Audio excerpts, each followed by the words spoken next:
Chittoor కోడిగుట్ట Indiramma colony Gangamma అమ్మవారి ఆశీస్సులు చిత్తూరు ప్రజలకు కలగాలని ఆకాంక్షిస్తున్నట్లు చిత్తూరు ఎమ్మెల్యే గురజాల జగన్మోహన్ అన్నారు. మంగళవారం చిత్తూరు నగరంలోని కోడిగుట్ట ఇందిరమ్మ కాలనీలో ప్రథమంగా నిర్వహించిన గంగమ్మ అమ్మవారి జాతర సందర్భంగా తొలి పూజ నిర్వహించి అమ్మవారి పూజలు పాల్గొన్నారు.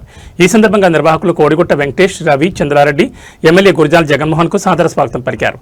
ఈ సందర్భంగా మాట్లాడుతూ చిత్తూరు ప్రజలు కలకాలం చల్లగా ఉండాలని, ఆయురారోగ్యాలు అష్టైశ్వర్యాలతో ఉండాలని అమ్మవారిని కోరుకుంటున్నట్లు ఎమ్మెల్యే తెలిపారు. ఈ కార్యక్రమంలో స్థానిక నిర్వాహకులు, భక్తులు అధిక సంఖ్యలో పాల్గొని అమ్మవారి కృపకు పాత్రులయ్యారు. ఈరోజు చిత్తూరు నియోజకవర్గం కోడిగుట్ట ప్రాంతంలో గంగమ్మ తల్లిని పూజిస్తున్నారు. ఇక్కడ చిత్తూరు నియోజకవర్గంలో ప్రతి వార్డులోనూ గంగమ్మ జాతర చేస్తారు.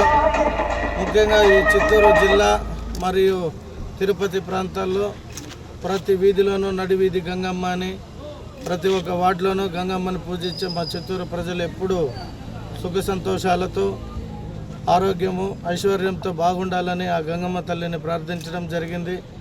అలాగే ఎండల తీవ్రత ఎక్కువైంది కాబట్టి వర్షాలు బాగా కురిసి ఎక్కడికక్కడ నీటి సమస్య లేకుండా రైతన్నలు బాగుండాలని, అలాగే మా చిత్తూరు నియోజకవర్గం అభివృద్ధి చెందాలని మనస్ఫూర్తిగా గంగమ్మ తల్లిని ప్రార్థించడం జరిగింది. Thank you.